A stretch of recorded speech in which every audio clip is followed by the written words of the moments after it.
The Battle of Samar has become a cornerstone of American naval history, a heroic stand against impossible odds. Ships like Johnston became legends here for the bravery of their crew, understandably so with how hard they fought. The carriers, on the other hand, tend to be a bit more overlooked. Of these, only three are generally covered, USS Gambier Bay being one, along with USS St. Lo. I've covered both in previous videos. Today we'll look at the third, USS White Plains, a ship that fought hard in her own right, even if a common misconception exists about her role. It should be noted, of course, that Samar isn't all of White Plains' story. It's the cornerstone, but not all of it. So in this video, we'll look at the rest of her story as well. This was a story that began relatively late by the standards of the Pacific War.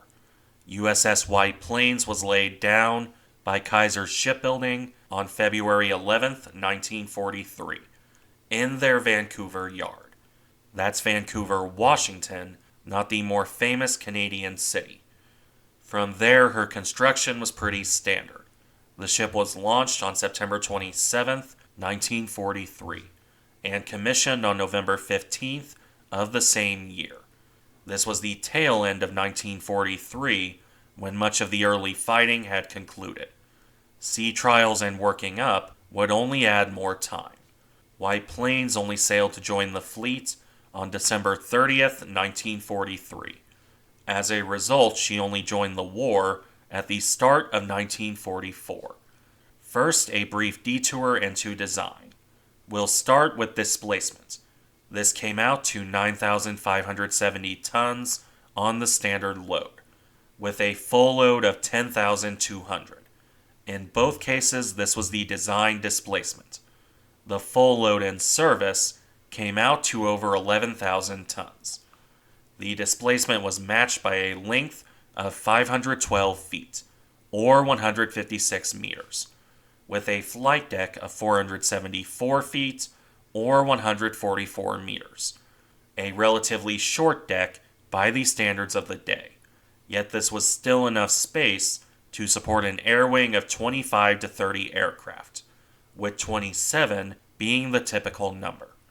This air group consisted of FM Wildcats and TBM Avengers, General Motors built versions of the Grumman F4F and TBF, respectively. Meanwhile, for self-defense, White Plains carried a single 5-inch 38 caliber gun and a stern mounting, which will be relevant later on. The remainder of the weaponry past that point consisted of the usual mix of 20mm cannon and 40mm guns. Typically, this would be 4 twin-mounted 40mm guns for 8 barrels in all, with anywhere from 20 to 30 single 20mm cannon. All of this equipment could reach 19 knots on 9,000 shaft horsepower through 2 shafts. Not particularly fast, but then she didn't need to be, not for convoy escorts or shore support operations. And with that wrapping up the design, let's get back to service. As said, White Plains sailed out into the Pacific on December 30th, 1943. This took her towards the newly liberated Gilbert Islands, with the ship arriving at Tarawa on January 11th, 1944, where she dropped off a load of aircraft on one of the typical roles for an escort carrier, transporting aircraft to distant bases. It was, after all, easier to load up an escort carrier than use a dedicated freighter. This would actually be her role for much of the ship's early service. This is not to say it was entirely quiet. While at Tarawa, an air attack struck overnight on January 15th. Fortunately, none of those Japanese aircraft landed any hits. As a result, the ship could leave for Pearl Harbor on January 17th, after picking up 34 F-6F Hellcats to bring along with her. While escort carriers didn't operate Hellcats, they could at least carry them, and land the aircraft for that matter. although this wasn't without incident, as you can see here. Regardless, once the aircraft were aboard, White Plains set sail. She arrived back in Pearl Harbor on January 23rd to unload the Hellcats and perform a 4-day rest period, before returning to the Central Pacific, in this case to carry replacement aircraft for the Marshall Islands campaign. White Plains left on January 27, 1944. According to the Dictionary of American Naval Fighting Ships, she was crammed with 70 aircraft, between the hangar and flight deck. With those aircraft aboard, the ship arrived back at Tarawa on February 3rd. By this point, the Marines had secured Majuro Atoll, so White Plains could sail there to transfer her load. Arriving on February 4th, the escort carrier unloaded her cargo. After this, the ship made another stopover at Kwajalein from February 7th to the 11th. This was mostly uneventful, other than a collision with USS Caldwell during crew transfer. Neither ship suffered major damage. For her part, White Plains would depart the area and return to Tarawa on February 14th, and from there on to Pearl Harbor on February 23rd. After she was done in Hawaii, however, the ship would sail on to the west coast, instead of returning to the front line. In this, she carried an eclectic mix of aircraft: 8 PBY Catalinas, 2 Lockheed PV-1 Venturas, a Grumman J-2F Duck, and a Piper Grasshopper, showing the versatility of an escort carrier as a transport, to be sure. She departed with that load on February 26th, arriving in San Francisco on March 3rd, where the aircraft were unloaded and USS White Plains shifted to qualifying carrier pilots. Training duty was another common role for escort carriers. It allowed the bigger ships to remain on the front line. For the next month, the escort carrier sailed off the west coast, training those men, with this work concluding on March 27th, when White Plains went in for a short overhaul at San Diego. This ran from March 27th through April 23rd, 1944, with the carrier coming out ready to sail back into the Pacific, which she did, now carrying her own dedicated air wing, a dozen Wildcats and 8 Avengers, at least to begin with. This would eventually grow to 16 Wildcats and a dozen Avengers. And these aircraft were dedicated to White Plains, not a group to transport to somewhere else. As you could expect, that meant the ship was going into combat. Eventually. First, she arrived at Pearl Harbor on May 1st, 1944, where White Plains took up a month of further training, with the carrier only leaving at the end of May. This voyage saw the ship sail for the liberation of the Marianas on May 30th, although this first required a stopover at Eniwetok on June 9th, where the carrier picked up those extra aircraft to fill out her air wing. That air group would be put to heavy use in the following days. USS White Plains joined with the assault on Saipan beginning on June 15th, 1944. During this, her planes supported the troops ashore while also patrolling for submarines or other threats, such as Japanese air raids, with a notable one on June 17th. This saw the ship's gunners claim their first downed aircraft, a Mitsubishi G4M Betty, while the Wildcats fended off other attackers, although a couple bombers came close to the ship. However, none of the Japanese attackers managed to deal any damage. In the end, more damage came from a botched landing later that night, where a Wildcat slammed into the crash barrier. This damaged 8 other aircraft and led to the loss of 2 crewmen. White Plains would mostly miss the Battle of the Philippine Sea on the 19th. However, her aircraft would succeed in torpedoing a freighter on June 21st, as you can see here. For the rest of June and most of July, the ship continued to support the Marianas operation, providing cover for troops ashore on both Saipan and Tinian. It only came to an end at the start of August. White Plains left for the South Pacific on August 11th to prepare for her next operation, in this case supporting the landings in the Palau Islands. The ship arrived in the South Pacific on August 16th, where she began more training for the rest of the month. By September 15th, White Plains was off Peleliu to support the landings there. This she would do from the 15th to September 21st, when she left to support the occupation of Ulithi. Throughout both of these operations, not much happened for the ship. The Japanese were largely holding back in expectation of landings in the Philippines, which were soon to come as it turned out. After Ulithi was secured, White Plains spent early October on a much-needed overhaul.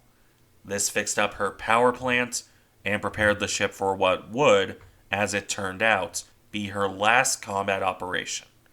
On October 12th, White Plains sailed for Leyte. She arrived on October 17th, 1944, and began to fly missions to prepare for the landing. She would continue on this mission even after shifting formations on October 20th. That change in formation would see her join with several other escort carriers to form Taffy 3, specifically USS Fanshawe Bay, Callinan Bay, St. Lo, Gambier Bay, and Kitkun Bay, with White Plains included, a total of 6 escort carriers. Meanwhile, the Japanese were preparing their final major operation. Most of the remaining Japanese warships were committed on 3 different thrusts. The carriers to draw Halsey to the north, a smaller battleship force in the south, and the mighty center force containing their most powerful surface assets. While these Japanese ships were engaged by American forces, White Plains continued on her ground support, until a rainy morning on October 25, 1944. A pilot off USS St. Lo, William Brooks, spotted the Japanese center force coming out of the distance. While this force had been weakened by submarine and air attack, it still outgunned and outmassed Taffy 3 by a significant margin. Thus began the Battle of Samar. I'll focus on White Plains for this video. She was one of the first carriers to come under fire as Yamato began to send salvos her way at 7 a.m. These were very accurate, with the 3rd salvo straddling White Plains. One of those shells would actually dive beneath the ship, exploding beneath the escort carrier. This struck at 7:04 a.m.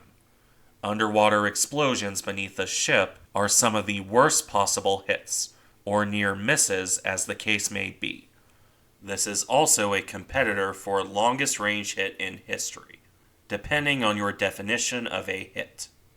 White Plains temporarily lost power, although her crew were quick to restore emergency power. More critically, the air ducts of the number 3 and 4 boilers were ruptured.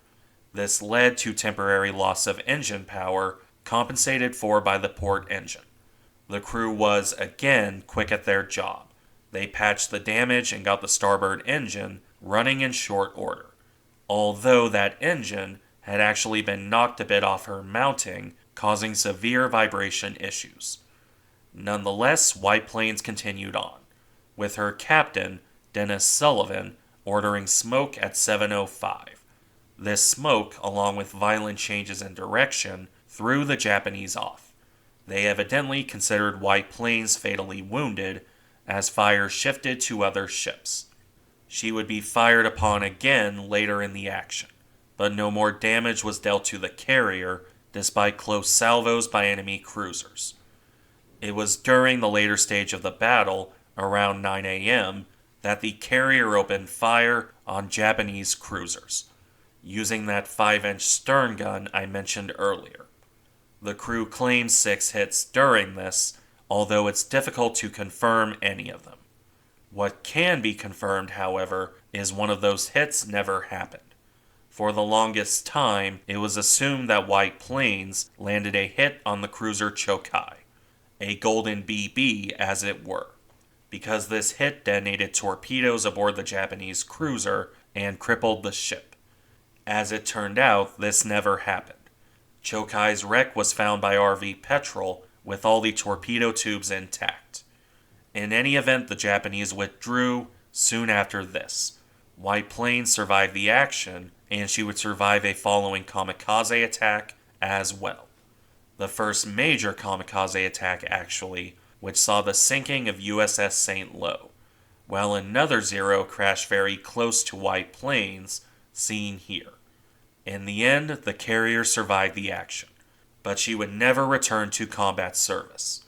White Plains, with cracks in her hull getting worse, was sent home. She arrived at San Diego on November 27th for repairs that ran through January 19th, 1945. However, the damage had been so severe that the Navy refused to risk the ship. Instead, she spent the rest of the war on ferry duty. The closest White Plains came to further combat was sending aircraft to Okinawa in April of 1945.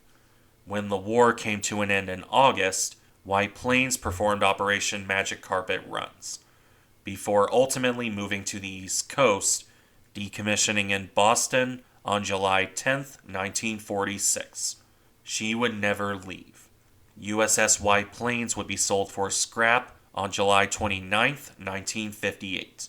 A tough little ship that fought hard during her short service.